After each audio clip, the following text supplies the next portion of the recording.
let's journey back to 17th century India for a story that feels like it's straight out of a legend. It's a story about devotion so pure, so powerful, that it literally stopped a god in his tracks. This is the story of the Lord who waited.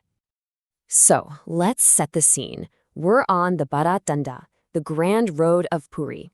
Now, this isn't just any streets. During the annual Rath Yatra, the chariot festival, it completely transforms. Think of it like a sacred stage, a place where the divine actually comes down to meet the mortal world, and a place where miracles are known to happen. And this brings us to this central question, the real mystery of our story. I mean, really think about it. In the middle of this massive festival, with thousands of people, and the divine procession underway, what force, what power, what person could possibly make a god wait? Let's dive in. All right, so here's what goes down. It happens during the Bahuda Yatra, which is the return journey of the festival. The Nandighosha chariot, carrying Lord Jagannath himself, is rolling along. But then, boom, right in the middle of the Grand Road, it just stops, grinds to a complete and total halt. And you have to picture the scale of this. We're not talking about a couple of people pulling. We're talking thousands of devotees, all pulling on these enormous ropes, pouring every single ounce of their collective strength and faith into moving their Lord forward. And for all that effort, nothing. Absolutely nothing. Despite all that manpower, all the prayers, all the chanting, that chariot would not budge a single inch. It's as if the Lord himself decided, nope, I'm waiting. You can just imagine the confusion, the tension in the air. So what was the reason? Well, the answer isn't in more force. It's in the story of one person, a devotee's unlikely path. The key to this divine mystery lies in the life of this man, Salabhagaya, a 17th century poet, and as it turns out, the very reason a god decided to stop and wait. His name is absolutely legendary in the history of this festival. You see, Salabhaga's background was, well, it was unique.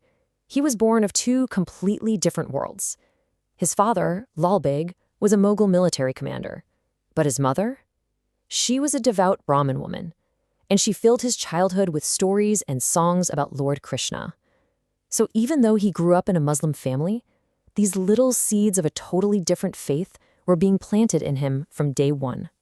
Salabhaga grew up and followed in his father's footsteps, becoming a soldier.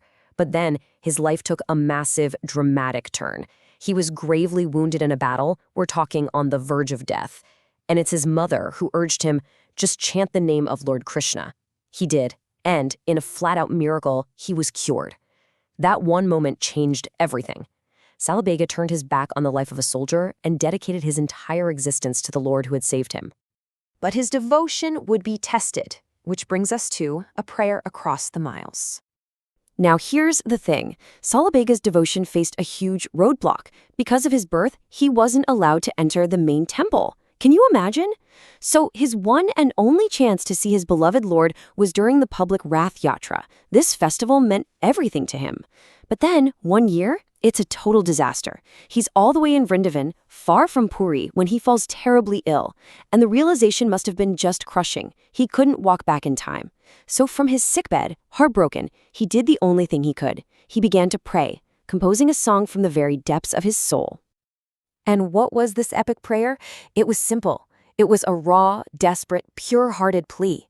A song that he hoped would travel across all those miles, begging Lord Jagannath to just wait for him. Please, just wait. And this is where we see devotion's ultimate reward. So let's go back to the Danda Gandhari, to that massive chariot standing completely still.